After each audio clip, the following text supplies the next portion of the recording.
వికృత నేత్రములు కలిగిన రాక్షస స్త్రీలు చుట్టూ నిలబడి భయపెడుతుంటే అశోకవనంలో శోకంతో ఏడుస్తూ ఉంది సీతమ్మ. ఇటుపక్క రామచంద్రమూర్తి వస్తుంటే వెనక నుంచి ఒక నక్క కూత వినబడింది. అలాగే రాముడిని దీనంగా చూస్తూ అక్కడున్న మృగాలన్నీ ఎడమవైపు నుంచి ప్రదక్షిణంగా తిరిగాయి.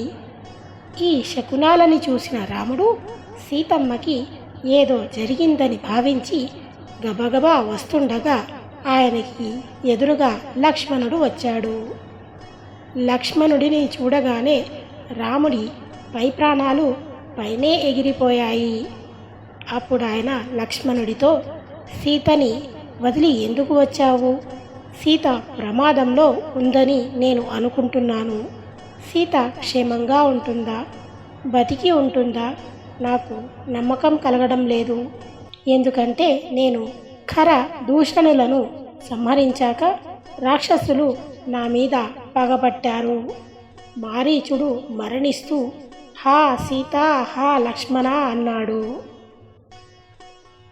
సీత నిన్ను నిగ్రహించి పంపి ఉంటుంది. అందుకని నువ్వు వచ్చావు. నువ్వు వచ్చేశాక సీతని ఆ రాక్షసులు అపహరించడమైనా జరుగుంటుంది, లేదా ఆమెను కుత్తుక కోసి ఆమెని తినేయడమైనా జరిగి ఉంటుంది.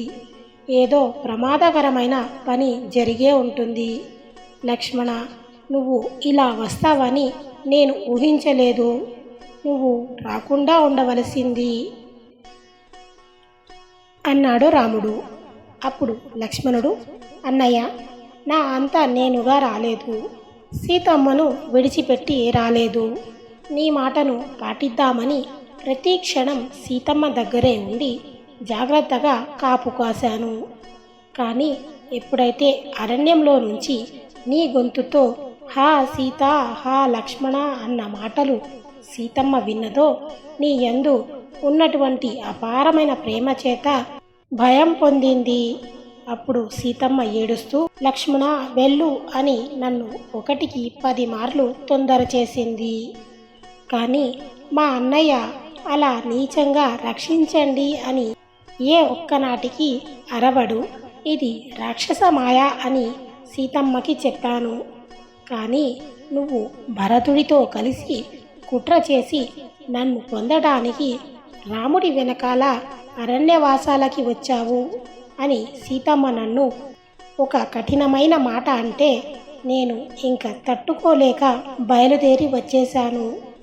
నా యందు ఏ దోషము లేదన్నయ్య, నన్ను మన్నించు అన్నాడు లక్ష్మణుడు.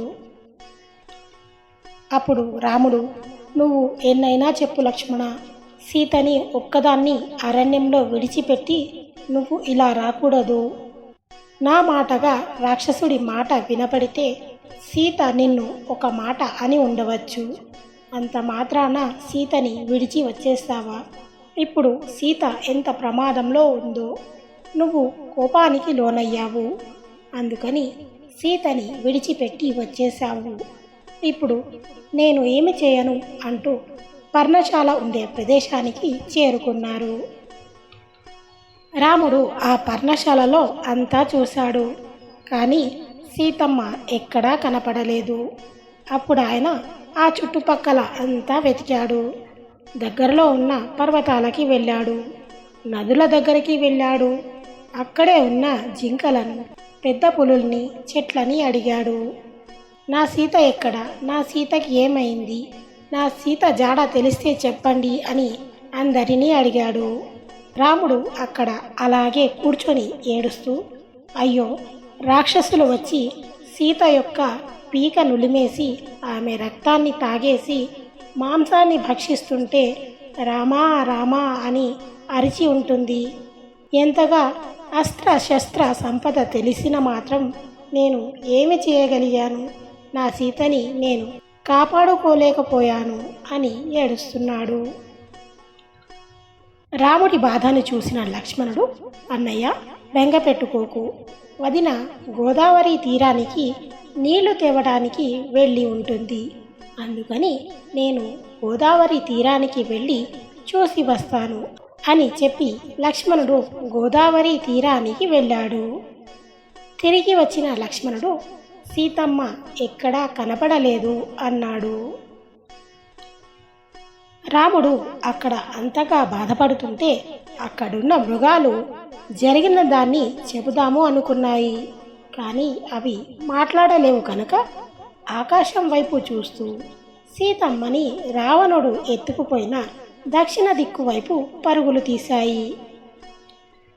మృగాలన్నీ దక్షిణ దిక్కుకి పరుగులు తీయటాన్ని చూసిన లక్ష్మణుడు, అన్నయ్య, ఈ జంతువులన్నీ దక్షిణం వైపు పరిగెడుతున్నాయి, ఆగుతున్నాయి, వెనక్కి తిరిగి చూస్తున్నాయి.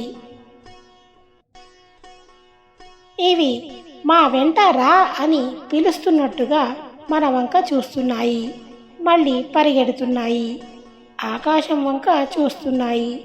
బహుశా సీతమ్మని ఎవరో అపహరించి ఇటువైపు తీసుకెళ్లారేమో అన్నయ్య. మనకి ఆనవాలు దొరుకుతుంది, ఈ మృగాల వెనకాల వెళదాము అన్నాడు.